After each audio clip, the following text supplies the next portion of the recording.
Bonjour Monsieur Obou. Bonjour Koti. La Constitution est en cours de tripatouillage par le clan Ouattara. En plus, Dramane a choisi son successeur comme si on était dans un royaume. Et à côté de ça, on parle encore d'élections en Côte d'Ivoire avec les autres partis politiques. Quels sont les enjeux actuels et que nous prépare-t-on aujourd'hui? L'heure est grave. L'heure est vraiment grave. Parce que actuellement, M. Ouattara a présenté son candidat aux élections d'octobre 2020. Et il se trouve qu'il a parlé de la jeunesse. Et on se rend compte que la notion de jeunesse est vraiment relative en ce qui concerne le RHDP. Bon, là n'est pas le problème. Si la personne venait défendre les intérêts de la Côte d'Ivoire, ça ne nous toucherait pas.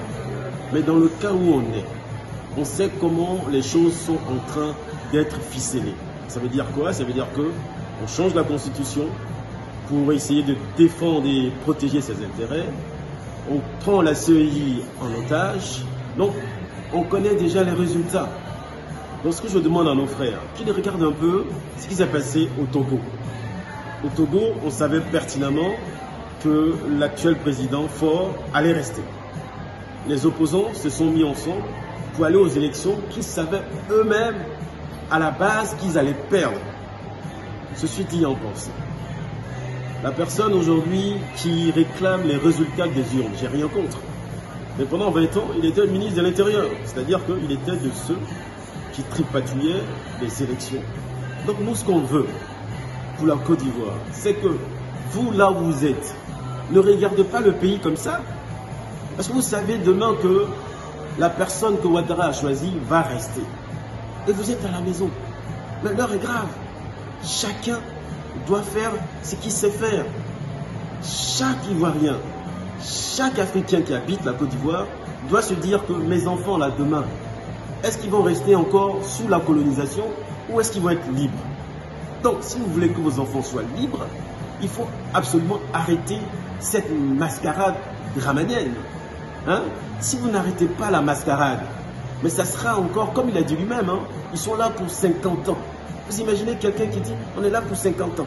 Mais chose qu'il a oubliée, c'est que la Côte d'Ivoire d'aujourd'hui n'a rien à voir avec la Côte d'Ivoire à laquelle il avait rêvé. Parce que tous ceux qui l'ont fait venir et qui l'ont maintenu au pouvoir par les pompes, doivent se rendre compte qu'il y a quelque chose qui est plus fort que l'amour. C'est ce qu'on appelle le peuple ivoirien. C'est ce qu'on appelle la réflexion. C'est ce qu'on appelle la conviction. C'est ce qu'on appelle le pays. Donc moi je dis aux Ivoiriens de ne plus rêver. Parce qu'ils ne vont pas attendre que bon soit là et ils vont s'agiter. Ils vont essayer de faire une coalition pour aller aux élections. Mais qui contrôle les élections? Ouattara contrôle des élections de bout en bout. Donc qu'est-ce qu'il faut faire? Il faut arrêter maintenant, là, pendant que je vous parle, arrêter toute cette mascarade pour ne pas que demain, on nous impose un bon et vous allez descendre dans la rue pour essayer de manifester, mais pourquoi? Aujourd'hui, on doit prendre de l'avance. Levez-vous, réveillez-vous, faites en sorte que la Côte d'Ivoire nous revienne. C'est ce que je dis, et les Ivoiriens oublient souvent, la fois dernière à Kouedo, on a vu nos frères aller revendiquer leurs terres. C'est très bien ce qu'ils ont fait. Et je les soutiens. Et je les félicite. Mais il faut dire une chose aux Ivoiriens. La terre de Côte d'Ivoire n'appartient pas aux Ivoiriens. Ça, c'est la réalité. C'est ce que dit la Constitution. C'est ce que disent nos lois sur le foncier. C'est-à-dire que la terre appartient à l'État. Ça veut dire quoi? Qui détient l'État aujourd'hui? L'État aujourd'hui est détenu par la France. L'État n'est pas dans la main de Ouattara. Ouattara est un exécutant, mais il nous fait mal. Donc si vous ne voulez pas Ouattara nous fasse mal, que vous voulez avoir vos terres, parce qu'aujourd'hui, de façon traditionnelle, on dit bon, le chef de terre, mais non, on est chef de rien. Aucune entreprise nous appartient, l'État ne nous appartient pas, même nos peuples ne nous appartiennent pas. Nos soeurs, nos frères meurent dans l'eau tous les jours, ils meurent dans les cales d'avion tous les jours, on est humilié tous les jours. Tu arrives à l'aéroport, tu es comme l'impression que tu n'es pas chez toi. Et Ouattara, il passe son temps à nous humilier. Là, il vient de dire qu'il est là pour 50 ans. Donc, chers frères et sœurs, je vous ai dit toujours, demandez à vos frères, tu fais quoi pour ton pays? Si tu veux que ton pays soit debout, fais quelque chose. Lève-toi, demande à ton frère, à ta soeur, à ton ami, tu fais quoi pour notre pays? Et ce pays-là, si vous ne faites rien, mais il partira comme il est parti il y a plus de 200 ans.